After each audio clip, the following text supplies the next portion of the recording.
모든 성도님들 삶 속에 우리 주님이 주시는 신령한 은혜와 은사와 복이 충만할 수 있기를 간절히 축복합니다.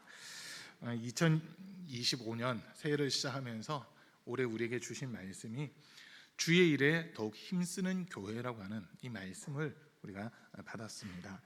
그래서 이제 그 주의 일에 더욱 힘쓴다고 한 게 무슨 의미일까라고 했을 때 송구 연신 예배 때 제가 말씀드린 게 한 번 더라고 하는 단어를 사용했습니다. 한 번 더라고 하는 말로 어떻게 보면 지난 주간 우리가 말씀을 들었고요. 하나님께서 우리에게 기회를 주셨다라고 하는 그 말씀을 들었고, 그리고 이제 한 번 더에다가 한 번 더 전도하고, 한 번 더 예배드리고, 한 번 더 성경 읽고, 한 번 더 기도하는 것, 요거를 이제 우리가 차례대로 하나하나 나누면서 또 은혜 받는 그런 시간들을 가지려고 합니다. 오늘 우리가 읽은 말씀 중에 38절 말씀을 보면 예수님께서 하신 말씀이, 예수께서 그들에게 말씀하셨다. 가까운 여러 고을로 가자. 거기에서도 내가 말씀을 선포해야 하겠다. 나는 이 일을 하러 왔다라고 하는 이 말씀을 예수님이 하고 계십니다.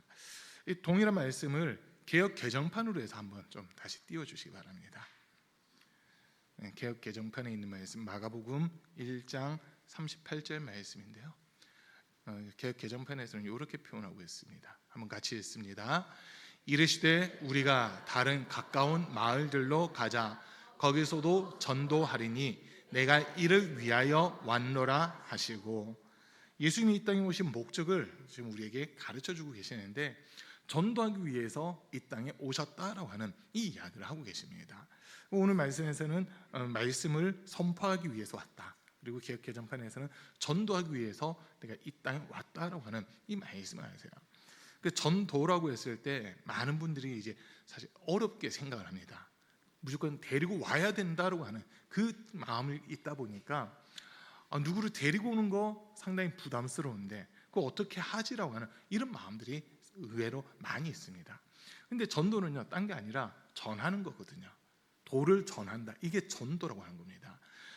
호주에서 실제 있었던 일인데, 그 어떤 해군 제독이었던 분이 매일 같은 시간대만 되면 나타나서 사람들에게 복음을 전하기 시작합니다. 근데 한 사람도 자기를 통해서 예수님을 영접했다, 주님 앞으로 나왔다, 내가 예수 믿겠다 이렇게 결단하는 사람들이 없다 보니까 좀 많이 낙심도 됐어요. 이분이 20년 넘는 시간 동안 매일 같은 시간 같은 장소에서 주 예수 그리스도의 복음을 전하는데 이렇게 전합니다. 여러분, 예수 믿으십니까? 오늘 밤 당신이 죽는다면 천국에 가실 수 있습니까? 예수님을 믿고 영생의 복을 누리십시오라고 이 세 마디의 말을 가지고 전도를 한 거였습니다. 다른 그 전도지가 있는 것도 아니었고, 그냥 사람들에게, 보이는 사람들에게 그렇게 계속 복음을 전하고 또 복음을 전하는 그런 모습이었는데, 이분이 이제 암만 자기를 돌아봐도 자기를 통해서 전도된 사람이 아무도 없는 것 같은 거예요. 전도된 사람이 아무도 없는 것 같아요.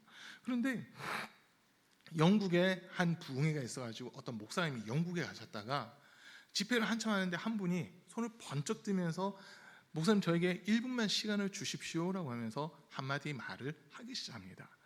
짧게 하셔야 된다라고 이렇게 허락을 받고 이야기를 하기 시작하는데, 그분이 뭐라고 얘기하냐면, 제가 한 20년쯤 전에 호주에 갔다가 길거리에서 전도하는 분을 만났습니다. 그분이 나에게, 선생님 오늘 밤 죽으시면 천국 갈 수 있습니까? 예수 믿고 천국 갈 준비를 하십시오라고 하는 그 말에, 제가 이제 호주에서 영국으로 오는데도 그 말이 내 머릿속을 떠나지 않고 계속 내 마음속에 맴돌다가 결국 내가 예수님을 영접했습니다라고 이런 이야기를 하는 거예요. 근데 그 이야기를 듣더니 다른 사람이 또, 목사님 저도 한마디 하겠습니다라고 얘기하는데, 호주에 똑같이 이 사람도 이제 15년쯤 전에 그렇게 길거리에서 외치는 한 분의 복음의 메시지를 듣고 내가 예수님을 영접하게 됐고 이제 내 삶이 변화되었다라고 하는 이런 간증들을 하기 시작합니다. 근데 이게 한두 명이 아니라 그 집회에 참석한 사람들 중에서도 수십 명이 막 이런 일들이 일어난 거예요. 신기하다 그냥 이러고 사실 넘어갔어요. 그리고 또 그 다음 해에 캐나다로 이 목사님이 집회를 갔는데 거기서도 동일한 간증을 하신 분들이 막 생기는 거예요. 그래서 이게 도대체 어떻게 된 일이지 하고 이제 수소문을 하면서 길거리에서 오늘 밤 죽는다면 천국 갈 수 있습니까? 라고 하는 그 말씀을 전했던 사람을 찾기 시작한 겁니다. 수소문을 해보니까 그 한 분을 통해서 내가 예수님을 영접했다, 내가 예수님을 믿었다, 내 삶이 이제 변화되었다라고 이렇게 간증하는 사람들이 엄청나게 많아진 거예요. 엄청나게 많아진 거예요. 그래서 나중에 이제 이 목사님이 그 복음 전하던 이분을 제독을 만나게 되는데, 자기가 부흥에 와서 있었던 이 일들을 이야기를 해주는 겁니다.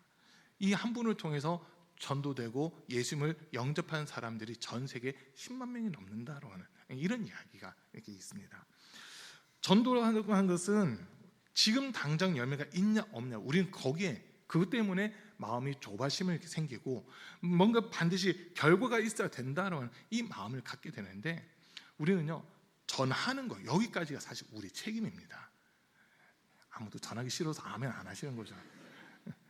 우리의 책임은요 전하는 거예요. 우리가 이사야든지 예레미야, 에스겔 이런 데 말씀들을 쭉 읽어보시면, 대선지서라고 하는 이 책들을 읽어보시면 파수꾼에 대한 이야기를 하고 있습니다. 파수꾼이 이 성을 지키는데 적군이 쳐들어올 때 파수꾼이 나팔을 불고 온 성 안에 있는 사람들이 적군이 쳐들어온다라고 외쳤으면 그 전투나 전쟁에서 성이 함락당하고 다 멸절당한다 하더라도 이 파수꾼은 자기 책임을 다했기 때문에 더 이상 묻지 않는다는 거예요. 왜 성을 못 지키냐 이런 건 묻지 않는다는 거예요. 그러나 파수꾼이 책임은 적군이 쳐들어오는데 그 적군이 오는 것을 성 안에 알리지 않아서 만약 성이 함락당했다, 그럴 때는 모든 책임을 이 파수꾼이 져야 된다라고 하는 이 말씀을 우리에게 주시거든요. 그래서 그런 것들을 생각하면서 예수님이 이 땅에 오신 목적은 하나님의 사랑을 이 땅에 사는 모든 사람들에게 전하고 나타내기 위해서 예수님이 이 땅에 육신을 입고 찾아오셨다라고 하는 겁니다. 이 부분 여러분 인정되시나요? 단순히 사람들 만나기 위해서 왔다가 아니라 사람들에게 영원한 생명을 주기 위해서 예수님이 이 땅에 오셨다고 하는 겁니다. 우리 예수님은 빌립보서 2장 5절 이후에 있는 말씀을 보면, 너희 안에 이 마음을 품으라 곧 그리스도 예수의 마음이니 그는 근본 하나님과 본체시나 하나님과 동등됨을 취하지 아니하시고 자기를 비워 종의 형체를 가지사 사람의 모양으로 나타나셨으며 죽기까지 하셨으니 곧 십자가에서 죽으심이라. 이로써 하나님이 그를 지극히 높여 모든 이름 가운데 가장 뛰어난 이름을 주시고 모든 무릎이 그 이름 앞에 무릎을 꿇고 모든 입술이 예수를 주시라 고백하여 하나님께 영광을 돌리게 하셨다라고 하는 이 말씀을 주시거든요. 이 말씀에서 보세요. 예수님이 누구시냐고 했을 때 하나님과 근본이 같은 분이시다라고 하는 이런 이야기를 하고 있습니다. 요한복음 1장에 있는 말씀도 놓고 보면 요한복음 1장 1절에서는 태초에 말씀이 계시니라, 이 말씀이 하나님과 함께 계셨으니 이 말씀은 곧 하나님이시니라. 그리고 14절로 가서요, 말씀이 육신이 되어 우리 가운데 거하심에 우리가 그의 영광을 보니 아버지의 독생자의 영광이요 은혜와 진리가 충만하더라라고 하는 이 말씀을 하고 있습니다.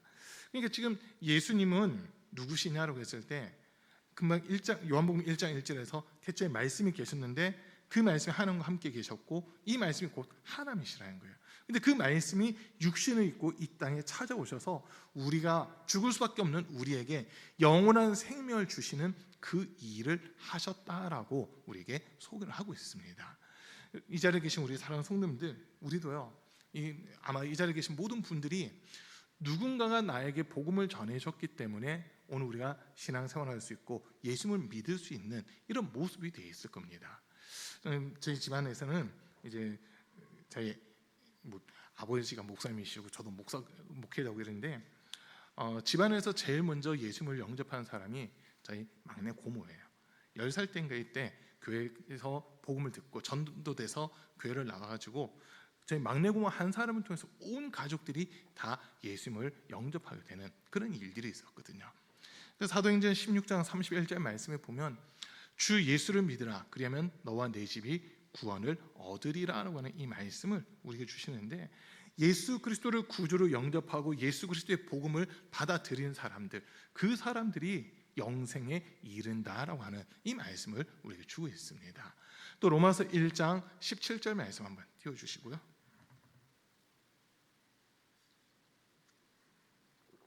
로마서 1장 17절입니다. 같이 읽습니다. 복음에는 하나님의 의가 나타나서 믿음으로 믿음에 이르게 하나니 기록된 바 오직 의인은 믿음으로 말미암아 살리라 함과 같으니라. 보세요. 복음에는 하나님의 의가 나타난다는 겁니다. 많은 사람들이 이런 생각을 해요. 내가 의롭게 살면 구원받겠지. 다른 사람들에게 피해를 안 주고 착하게 살고 선하게 살고 누가 보더라도 저 사람은 법 없어도 살 수 있는 사람이야, 이런 칭찬을 듣는 수준이 돼 있으면 구원받을 수 있겠지라고 하는 그런 생각을 많이 하거든요. 그러나 성경은 명확하게 이야기합니다. 그게 아니라는 거예요. 그게 아니라는 거예요. 왜냐하면 우리의 의로는 구원받을 수 있는 사람이 단 한 사람도 없기 때문입니다. 하나님께서 모든 사람들을 향해 가진 마음, 디모데전서 2장 4절 말씀에서 보면 하나님은 모든 사람이 구원을 받으며 진리를 아는 데까지 이르기를 원하시느니라라고 하는 이 말씀을 우리에게 주시거든요. 하나님의 진짜 마음은 아무도 멸망받지 않는 겁니다. 모든 사람, 하나님의 형상대로 지음받은 모든 사람들이 주 예수 그리스도를 구주로 영접하여 하나님이 주시는 영원한 생명을 누리게끔 하는 것, 그게 하나님이 세우신 뜻이라고 하는 겁니다. 자, 로마서 8장에 있는 말씀을 해서 10장에 로마서 10장에 있는 말씀을 쭉 보면요, 전하지 않는데 누가 듣겠느냐, 듣지를 않았는데 어떻게 믿을 수 있겠느냐, 믿지를 못하는 사람은 어떻게 고백할 수 있겠느냐라고 이런 표현들이 나와요. 누군가가 우리에게 복음을 전해준 것을 우리가 들었어요. 근데 듣다 보니까 그게 믿어지고 인정되고 깨달아지기 시작하다 보니까 이제 입술로 고백하기 시작하는 겁니다.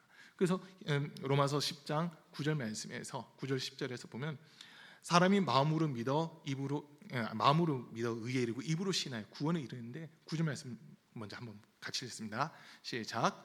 내가 만일 내 입으로 예수를 주로 시인하며 또 하나님께서 그를 죽은 자 가운데서 살리신 것을 내 마음에 믿으면 구원을 받으리라. 사람이 마음으로 믿어 의에 이르고 입으로 시인하여 구원에 이르느니라. 보세요. 지금 성경이 우리에게 뭐라고 얘기하냐면 예수님을 향해서 예수님이 주님이시다, 예수님이 그리스도시다라고 고백하는 그 사람들이 구원에 이른다라고 하는 그 이야기를 하고 있습니다.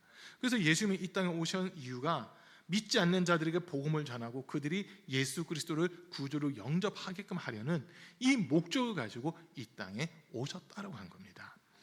또 우리가 요한복음에 있는 말씀들을 쭉 읽어보면 예수님께서는 하나님과 자신을 동일시하는 이런 모습들을 많이 보거든요.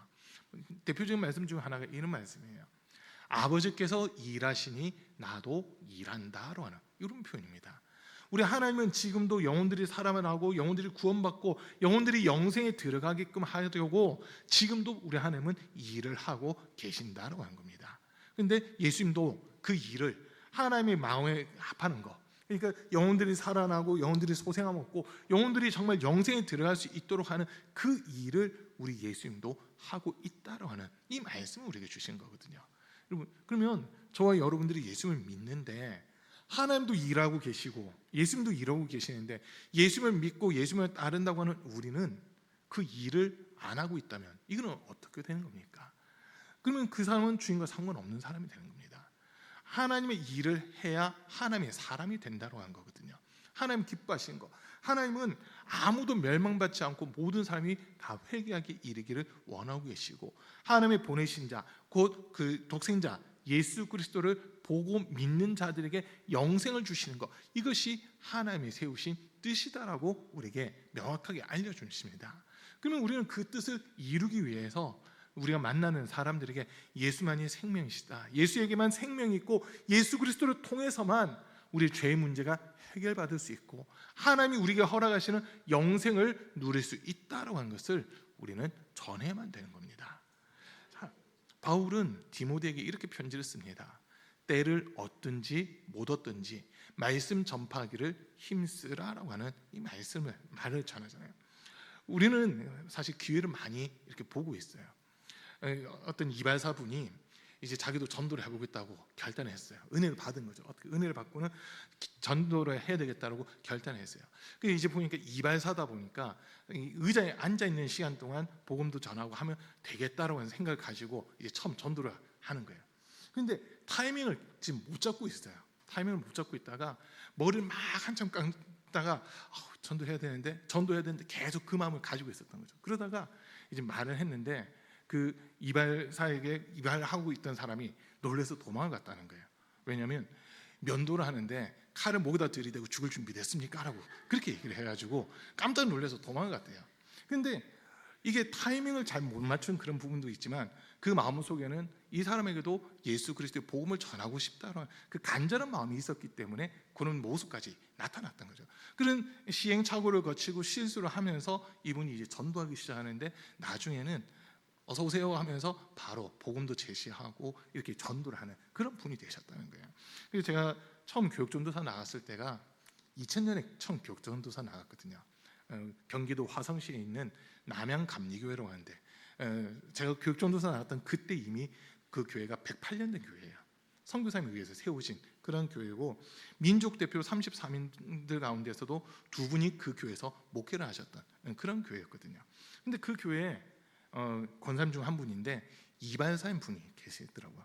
그분이 얘기해요. 사실 이게 처음에 자기도 예수님 믿고 이렇게 마음이 막 뜨거워져서 전도해야 되겠는데 타이밍을 못 잡아가지고 면도를 하다 목에다 칼 대고는 오늘 밤 죽는다면 이 얘기를 해버리신 거죠. 근데 그 시행착오를 거친 이유는 이분이 전도를 하는데 전도를 상당히 많이 하는 그런 분이 되셨다는 거거든요.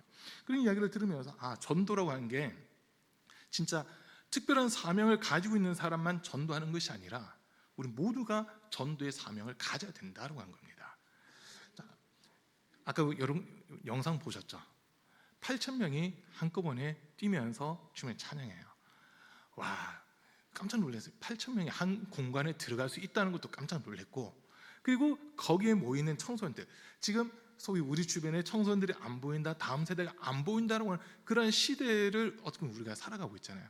앞으로 25년 후에 대한민국 인구는 지금의 절반 수준으로 떨어진다라고 하는 막 이런 이야기들까지 나오고 있습니다. 2050년이 되면 대한민국 인구는 지금 현재 5천만인데 2050년쯤 되면 대한민국 인구는 2,700만, 한 2,500만 그 정도 수준으로 떨어진다는 그런 이야기가 들려요. 그러니까 이 이야기를 들을 때 다음 세대들이 없는 것 같잖아요. 다음 세대들이 점점 없어지는 것 같아요. 그런데 우리가 성경을 보면 참 감사한 게 하나님께서는 엘리야가 낙심해 있을 때 엘리야에게 이런 말씀하십니다. 아직 바알에게 무릎 꿇지 않은 자 7천이 더 있다. 지금 우리 주변에 복음을 듣고자 하고 복음에 대한 열망을 가진 사람들이 지금 드러나지만 않았던 뿐이지 우리 주변에 그런 사람들이 많이 있다는 거거든요. 여러분 2025년 이 한 해는 우리가 주의 일을 하셔야 되는데 내 일을 하는 게 아니라 주님이 기뻐하시고 주님이 영광 받으시고 주님의 높임 받으실 만한 그 일들을 우리는 감당해 나가야 되는데 최고의 일은 영혼 살리는 겁니다. 그래서 우리에게 예수 그리스도의 마음을 품으라고 하는 이 말씀을 주시잖아요. 하나님은 아무도 멸망받지 않기를 원하셔서 죄 없는 예수님, 하나님 본체이신 그 예수님을 이 땅에 보내셨고 죄값인 사망을 예수님이 다 담당하게 하시면서 우리가 살 수 있는 그 길을 열어주셨다고 한 겁니다. 그렇기 때문에 우리 사랑하는 성도님들, 내가 구원받은 은혜가 크고 구원받은 기쁨과 감격이 있다면 우리 복음 전하셔야 되는 겁니다. 이 일을 위해서 하나님이 먼저 우리를 불러주신 거거든요. 에스더 말씀을 요즘에 우리가 새벽기도 때 한동안 들었잖아요. 지금 이제 욥기 들었는데 에스더 말씀에서 보세요. 에스더가 왕후가 됐을 때, 왕후가 된 이후에 하만이라고 하는 자가 모르드게가 자기에게 인사하지 않다 보니까 그 모르드게가 너무나도 싫어서 모르드게의 민족을 다 죽이려고 계획을 세웁니다. 그리고 이제 자기 집 마당에다가도 50규빗이나 되는 장대를 설치를 해요. 50규빗이면 약 22.5m 정도 되는 높은 장대를 설치해서 그 장대에다가 이 모르드게라고 하는 사람, 에스더의 사촌 오빠면서 자기한테 아버지 같은 사람, 그 모르드게를 그 장대에 매달려고 하는 거거든요. 그런데 하나님께서는 이를 역전시켜 가기 시작하시는데 모르드게가 에스더에게 이런 이야기를 합니다. 지금 너가 왕후에 있는 것이 너 혼자 살겠다고 된 것이 아니라 이때를 위해서, 우리 민족이 지금 풍전등화와 같은 이 위기 상황 속에 있는데 이때를 위해서 너가 왕후가 된 게 아니냐라고 하는 그 이야기를 하거든요. 그러니까 에스더는 그러면 모르드게 삼촌 수산성에 있는 사람들을, 이 유대인들을 다 모아서 3일 동안 나를 위해 금식해 주십시오. 나도 왕궁에서 내 시녀들과 금식하고 왕께 나가겠습니다. 왕이 금규를 내밀면 내가 살겠지만 그렇지 않다 하더라도 내가 죽으면 죽으리라는 각오로 왕 앞에 나가겠습니다. 그러잖아요. 3일이라는 시간 동안 금식하면서 내 민족을 살려달라고 외쳤을 때 그 민족이 살아나는 거예요. 12번째 달 13일 날 부림이라고 하는 그 주사위 같은 거로 날짜를 잡아서 유대인들을 전멸시키려고 했던 그 날에 하나님께서는 상황을 바꿔주시는 겁니다. 에스더가 하나님 앞에 기도했고 주님의 도움을 구하고 주님의 은혜를 구했을 때 죽을 수밖에 없었던 그 민족이 살아나는 이런 일들이 일어났다고 한 거거든요. 그러면 우리도 마찬가지예요. 우리가 전하는 복음의 메시지 한마디가 지금 당장은 누구에게 아무런 영향력을 끼치지 못하는 것 같고, 내가 이렇게 전한다고 하고 누가 알아줄까, 누가 듣고 있을까, 정말 누군가 예수님을 영접할까, 이런 마음도 들지만은 하나님은요 그 한 사람을 찾고 계십니다. 주님이 기뻐하시는 일을 행하는 그 한 사람을 찾고 계신다라고 한 겁니다. 아까 여러분 수련회 영상 보셨잖아요. 제일 처음 그 설교하셨던 목사님이 김선교 선교사님이라는 분이거든요. 저는 이분이 누군지 몰랐어요. 근데 마지막에 알았거든요. 김용희 선교사님 아들이더라고요. 복음학교 김용희 선교사님 아들인데 그 메시지의 강도라든지 이런 걸 보면서 그 아버지의 그 아들이구나라고 하는 그 생각을 좀 갖게 됐어요. 근데 그 목사님의 한마디, 하나님이 찾으시는 한 사람 일어나십시오라고 했을 때 우리 교회에서 제일 먼저 일어나는 건 학중이 제일 먼저 일어났어요. 학중이가 제일 먼저 일어나더라고요. 와, 재밌는 건요, 학중이가 일어나니까 옆에 있던 동교가 눈치 보더니 벌떡 일어나요. 그리고 이제 은결이랑 용준이 형아들 일어나요 하면서 자기들도 일어나요. 그리고 하은이도 일어나더라고요. 그리고 나서 교사들이 그다음에 일어났거든요. 한 사람이 주님 앞에 서기로 결단하면요, 나 혼자인 것 같지만 하나님은 함께 마음을 모으고 뜻을 합할 수 있는 사람들을 붙여주신다는 거, 그걸 우리가 다시 한번 볼 수 있었습니다. 우리 사랑하는 성도님들, 우리는 이 땅에서 어떤 일을 하든지 가장 소중하고 가장 중요하고 가장 가치 있는 일은 영혼 살리는 일이다라고 하는 거 기억하셔야 됩니다. 하나님은 지금 우리 가운비 교회를 통해 구원받는 사람이 날마다 더하게 되는 그 은혜를 기대하고 계시거든요. 여러분, 교회 부흥이 여러분 함께 하셔야 됩니다. 앞에 서 있는 목사만 막 한다고 교회가 부흥하는 게 아니라 우리 성도님들이 작년 혹시 표 기억나세요? 고린도전서 1장 10절 말씀이었거든요. 같은 말, 같은 마음, 같은 뜻으로 온전히 하나 되는 교회. 이게 작년에 제가 송구 영신 예배 때 했던 말씀이에요. 주님 안에서 같은 말과 같은 마음, 같은 뜻으로 하나가 돼서 주의 일을 행하잖아요.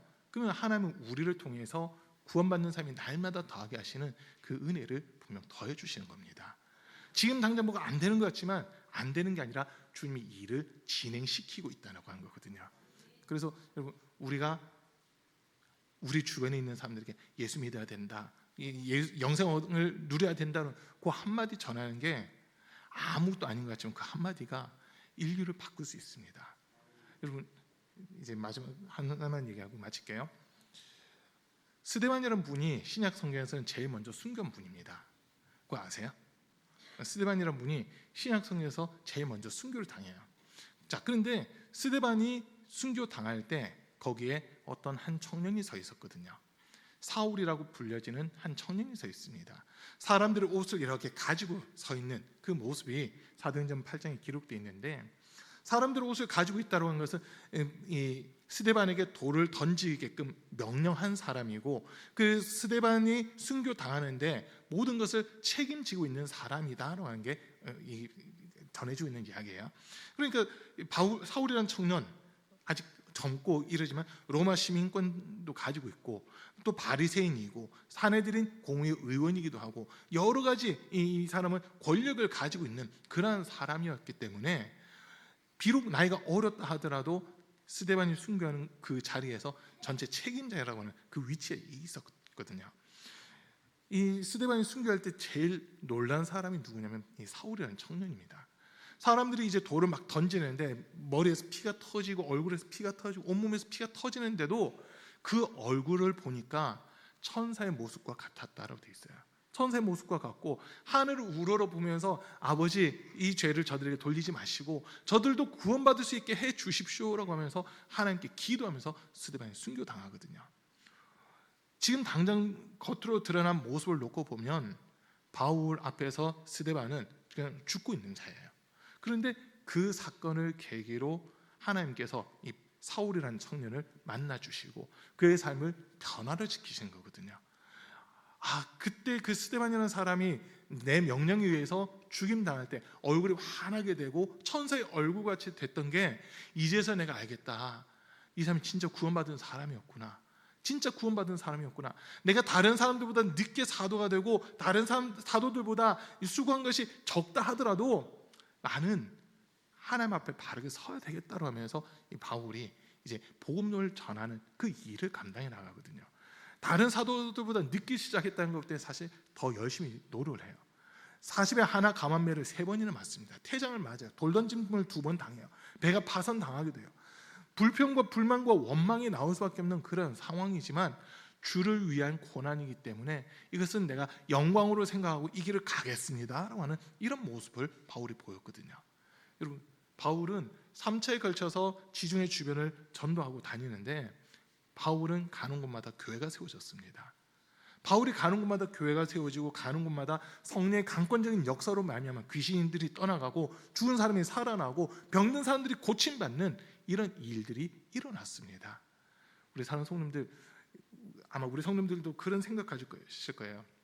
왜 나에게는 능력이 안 나타나지? 이런 그런 거 생각해 보시지 않았어요? 언제 능력 나타나는지 가르쳐 드릴까요? 주의 일을 할 때 주님 능력을 주시는 겁니다. 주님이 기뻐하신 일을 하다 보면 주님은 우리에게 능력도 주시고 권능도 주시고 성령으로 충만케 해서 우리의 입에서 나오는 그 말 한마디가 양날의 날선 검과 같이 사람들의 심령을 뒤집고 한 사람의 영혼을 살리는 그 일을 하게 된다고 한 겁니다. 우리는 사실 우리가 논리를 막 따지려고 해요. 기승전결 이렇게 얘기하면 될까? 서론, 본론, 결론을 이런 식으로 구조를 해서 구상을 해서 얘기를 하면 될까? 우리가 그런 생각을 많이 가지는데요. 그것까지도 주님께 맡기는 거예요. 주님, 이 시간 내 입술 주관해 주세요. 단 한마디를 내가 전하더라도 이 사람의 심령이 뒤집어지게 하시고 이 사람이 예수님 영접할 수 있게 도와주십시오 하면서 주님의 도움을 구할 때 주님은요, 우리를 통해서 구원받는 삶이 날마다 더하게 하시는 그 은혜를 더해 주시는 겁니다. 그래서 올 한 해 여러분 한 번 더 전도하셔야 돼요. 다들 하기 싫으신가요? 하셔야 된다니까요. 한 번 더 전도하는 거예요. 데리고 오면 제일 좋겠지만 못 데리고 왔다고 해도 전했으면 전도는 실패한 게 아니에요.